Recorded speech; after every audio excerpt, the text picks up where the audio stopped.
na makambo oyo esalamaki lobi na kati ya Assemblée nationale. Nayebi ebele na kati na bino babengisaki nga na nzela singa bino UDPS bolobi boni na makambo oyo ekomeli premier vice-président ya Assemblée nationale honorable Jean-Marc Kabound oyo aza président na biso ya UDPS bao. Epi likambo wana bakombata ebele bayelaki nga secrétaire général olobi nini nalingi mobulu te mpo na convokaki réunion extraordinaire lelo oyo ezalaki ela na bafedero na biso po toyeba toza kokende wapi. Biso UDPS tobunda bitumba pendant 37 ans tozalaki na institution ata moko te. Eza te ke lelo batu ou bien groupe ya batu songolo balengisa biso bafaire biso bachantage mpona likambo etali ba-institution UDPS tokotikala kosala compromis moko te mpona kotrahir population. Et ça doit être dit de cette manière-là. Mais nakoyebisa bino eloko nini na poko ya lelo. C'est depuis 11h oyo réunion na biso extraordinaire ebandaki. Il est 19h40 oyo touti kosilisa réunion na biso. Mais toza na hiérarchie na biso oyo il faut opesa rapport avant ya kosala déclaration politique ya parti. UDPS viva! Viva! UDPS viva! Viva! Naza ko répéter biso tozalaki de bonne foi ototambola na bandeko na biso wana.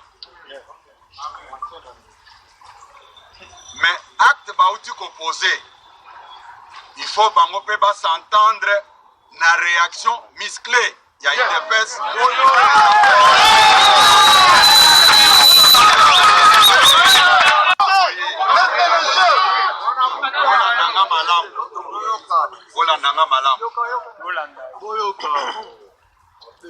Ce n'est pas pour rien que Banda Tongo nali ata eloko moko te na ye awa po tosolo la makambwana. Les gens doivent comprendre que l'UDPS s'est battu pendant 37 ans. On était dans aucune institution. On ne peut jamais faire l'objet du chantage d'un groupe d'individus au nom de n'importe quel type de coalition. Il faut prendre ça une fois pour toutes. Naïb Sabino na ba matinée politique place oyo.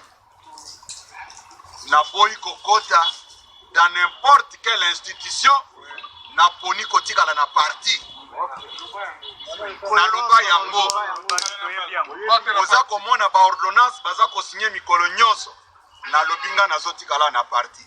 Un coup de chapeau. Cohérence na maloba coup de canon. Biso ezate ke poto koti na coalition balakisa biso bola musongolo pakala auto trahir population eloko ane kosale matin. Oye uti kosale malobi. Oye binga très bien. D'ailleurs pour moi c'est une occasion pour démentir ba bêtise nyonso elobama kike ngai nandeko Kabound basombi biso na ngambo wana. Comme ils se sont comportés de cette manière. On connaît votre moralité.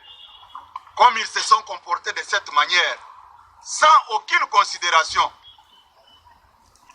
Nous allons répondre. Il y aura une déclaration musclée par rapport à Bouzoba et Selamakiwana. Va regretter pourquoi Bapona Kinzelawan. Mais avant de faire cette déclaration, je dois faire le rapport à ma hiérarchie de cette réunion qui a duré toute la journée. bosalanga confiance. En tout cas, nazongi na veste na ngai o nazalaka nango o bino boyebi très bien. Voilà.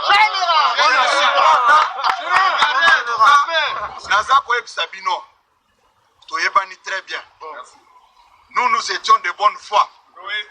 Mais on a marché avec des hypocrites. C'est que le fait de marcher ensemble, toko trahir population pour nous plaire bango na babilo ko nso ndo kanisa. Yango pe na kosenga ba initier pétition moko contre ngai puis nganza na institution moko te. Ba destituer pe ngai.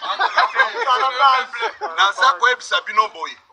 O esalemi et koleka jamais sans que réponse moko appropriée na o bango basali. Ils doivent se préparer aussi. Biso tobundi pendant 37 ans pour l'élo pour une petite joie ou bien par intérêt moko amike tondi ma contraire population. Je sais que parmi vous il y a des mercenaires dépêchés que bokende boyoka akolobani naza koyebisa bino boy. Après avoir fait mon rapport auprès de la hiérarchie, IDPS viva! Viva! IDPS viva! Viva! Batinda ba mercenaire place oyo. Balobi kabuya za désavoué na IDPS, c'est faux, archi faux. Bino ba za IDPS, bo désavoué nga? Jamais! Chef de l'IDPS! Silence, so. Balobi boye. Ba makambu nyonso oyo baza ko planifier contre le chef de l'État. Nous sommes au courant. Oui. Nous en avons discuté avec Bandeko Nyonso Oyo, puisque IDPS Nyonso ezalaki représenté lelo. Exécutif national ya IDPS ezalaki awa. Ligue des femmes ya IDPS ezalaki awa. Bomoni ba mama banda tongo tozana bangwawa. Bilenge ba jeune ya IDPS bazali awa. Ba fédéraux bazali awa. Congo est la propriété d'un groupe d'individus moko boyete. Naza koloba yango ngai nazo zongela ba matinée politique. L'union sera fixée. Lokola bandeko ba ponifwa oyo. Nous allons réagir aussi de la même manière que Bango. Voilà. Avant na décrire bino ba grande ligne à déclaration na biso. Nazo réservé en premier lieu à ma hiérarchie. Tango na kosala ngolobi, lobi wana na ko convoquer base nyonso ya IDPS. Et ce qui compte en politique, c'est le rapport de force. Nous ne pouvons pas accepter batu o bisoto repêché. Basala busoba o basali wana. On ne peut pas accepter ça. Jamais. Naza kolobango ba mercenaire batindaki aw bokende kuna bolo bakeno to sepeli nana sepela kina buzobo esalama kilo jamais ba lombi non wana s'il vous plaît ce n'est pas encore d'actualité, je dois faire mon rapport à ma hiérarchie, mais je vous annonce déjà que il y aura une réponse appropriée. Nous allons régler aux abois. Jamais nous ne pouvons pas avoir peur. Ce qui va le que justice va faire son travail. Est-ce que Kabouya a géré Kimboko? Même si on me dit que non, on va faire l'audit dans n'importe quel. Que les gens se tranquillisent. Que les gens se tranquillisent. Yango nazo ça va combattre boy. Ça ne sert à rien. Baya ko infiltrer bino au liboso à permanence. Baya c'est bino que tokena IDPS to sala action. Non. Ce n'est pas un vieux singe qu'on apprend des grimaces. Amen. Nous avons passé tout notre temps dans l'opposition. Nous savons comment on crée les histoires. Ils ont tenté, ils doivent aussi voir notre capacité dans tout ça. Non, le chef de l'État a lâché le président Kaboun, c'est faux et archi faux. Lobby, lobi na tongo mokonzi abengisaki ngai alobi matawa na oya ja te parler nabimi ngai moko lokola chauffeur na ngai azaki na problème ya santé ya mwasi na ye nalobi non. Comme c'est le premier citoyen de la République qui a besoin de moi, c'est-à-dire là à me parler. Moi-même je sais conduire, na démarré mutuka na ngai. 9h nazaki déjà na oya. 10h mokonzi abimi akoti na bureau ayambinga mutu ya liboso. IDPS viva! Viva! Eza babuzo banyonso baza kokosa bino wana te. Tango mokonzi yambinga natunie makambo nyonso wana. Alobi naza nango d'accord te. Je pèse bien mes mots, je parle devant les journalistes. Merci. Tango tozo solola na ye Madame la présidente de l'Assemblée nationale aye protocole aye koyebisa ye nga na lobi lokola nga naza mwana ndako. Je préfère que oyamba ye osolola na ye oyoka ye. Mokonzi alobi ok, mais l'essentiel ya message nanga nasina pesi yango. Bato ebele baza kolobawa onon pona nini secrétaire général soki basololi na mokonzi alinga koloba. Mais je dois faire la restitution à la base.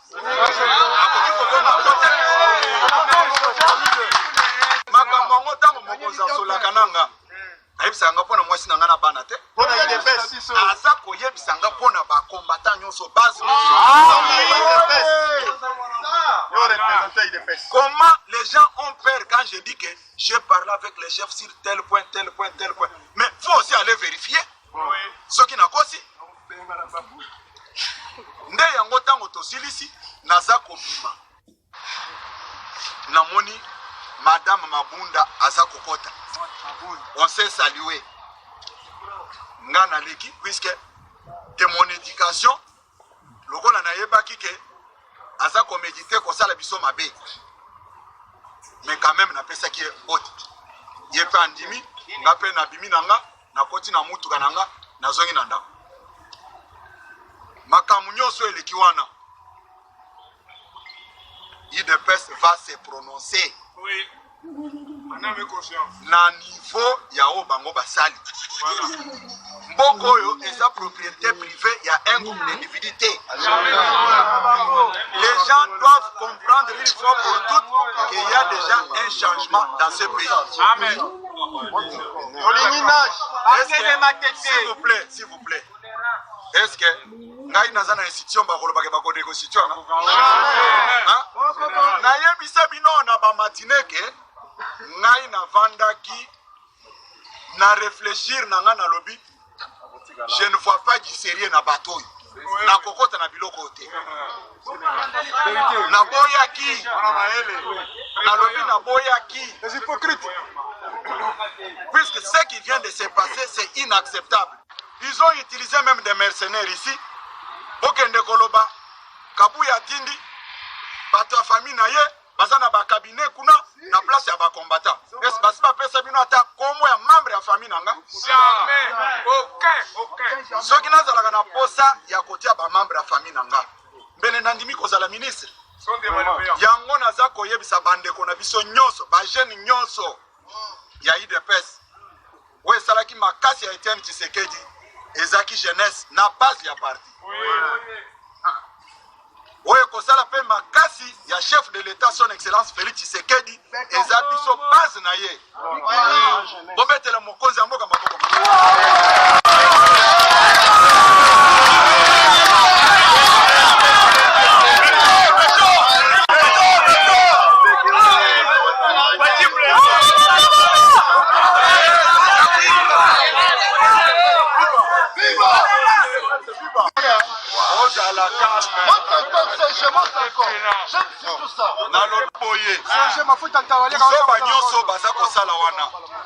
Batali na texte ya IDPS, batali na mandat spécial ya IDPS, ce sont les gens qui méditent toujours le mal. Baza ko profiter na bonne éducation ya chef de l'État. Makambuni na mabe basali contre le président de la République.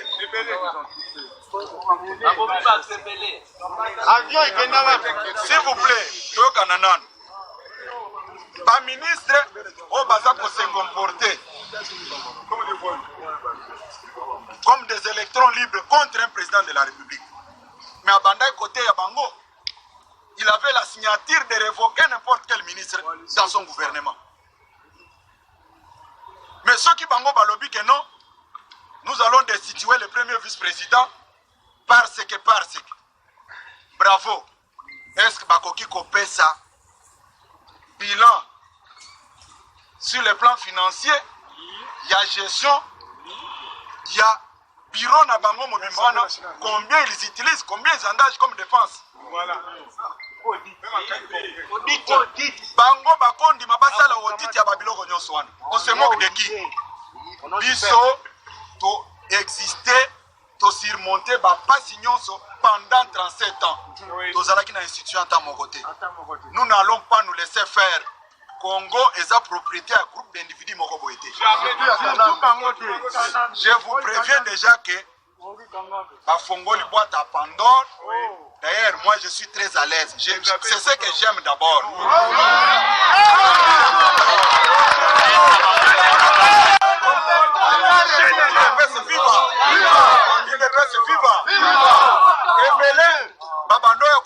Combattant. Oh non, Batouana Bakoma Batua FCC. Je dois vous dire une chose. Ngaï, je ne vois très mal comment je peux abandonner l'héritage de notre papa Fétien Tshisekedi. Pour aller où? C'est le malhonnête. Pour nous servir nan. Biloko nyonso wana ezaki stratégie à Banguna. Nous allons vous présenter notre déclaration politique demain. Je ne pouvais pas laisser la base comme ça, Ozonga Nabino, sans koloba quelque chose. Et Naza koloba, Batu, Nalingite ke, Batinda ba mercenaire à liboso à permanence. Oh non, tu es comme ça l'action. Action c'est la melaka. Nous avons 4 fédérations. Oui. C'est lui qui va oser corriger le. Mutu oyo nyonso. Yosoko vandaka changu. Oza kote na yo. Chance. Soko oza kote à Lukunga. Oza kote na yo. Soko oza na Mwamba. Oza kote na yo. Kote na yo. Naza kolobango bien. C'est grâce au chef de l'État, Félix Tshisekedi, que Kimia est en Amboka. C'est grâce au chef de l'État que Kimia est en Amboka. Congo est en propriété à Batimoko. Nous n'allons pas nous laisser faire. Le président Kabound n'est qu'un bouc émissaire. Le président Kabound a qu'un défendre moi si n'a pas na yete. Président Kabound a fait utiliser les mêmes canons que Bango va utiliser pour importuner le président de la République. C'est qui est gravement grave. Il a fixé l'opinion. Les gens sérieux ne pouvaient pas faire ce qu'ils ont fait là. Nous disons bravo. Ils peuvent sanctionner les ministres, les députés, puisque moi je ne suis pas dans une institution, je suis un électron libre. Quand je vais parler, je vais parler.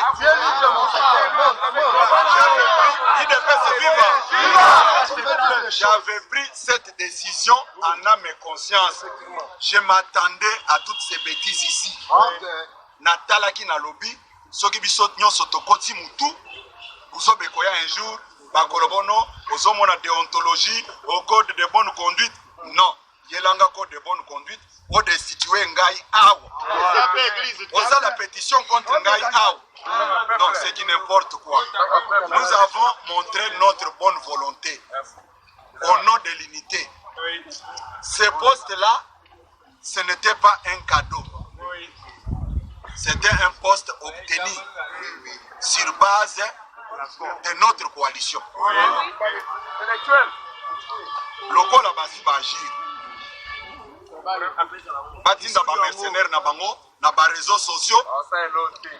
bafinga biso comme ils ont l'habitude baprouvenga un seul jour o tosto sana bango réunion que non yo yaka na ngambo na biso je rôle boy je ne le ferai jamais en politique surtout soki oza koloba comme nous autres ici si on t'approche c'est pour te tuer et t'humilier. Je ne peux pas le faire. Je suis très fort puisque je suis avec la base que vous êtes.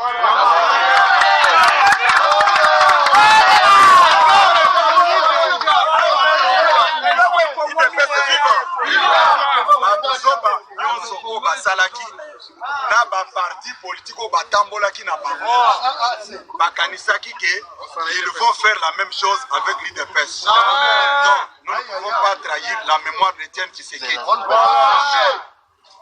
Aucun membre de l'IDPS ne peut jamais engager l'IDPS, même au Parlement là-bas. Ça, je vous le dis. Bakoki jamais. Ça, je vous préviens déjà que s'il y a un député qui va s'amuser d'aller engager l'IDPS dans cette affaire, nous allons constater directement ce qui va arriver. Ici, c'est le parti qui parle. Je dis bien que ici, c'est le parti. J'engage l'IDPS comme secrétaire général.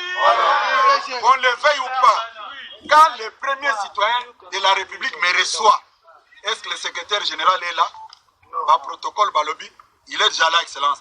Fais-moi entrer le secrétaire général. Mais qui es-tu pour dire que je suis faux secrétaire général? Si le premier citoyen de la République me reconnaît comme tel,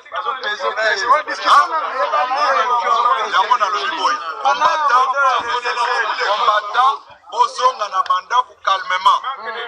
Je vais faire mon rapport sur cette affaire. Et Kosuka Awate. Soki Likamboy.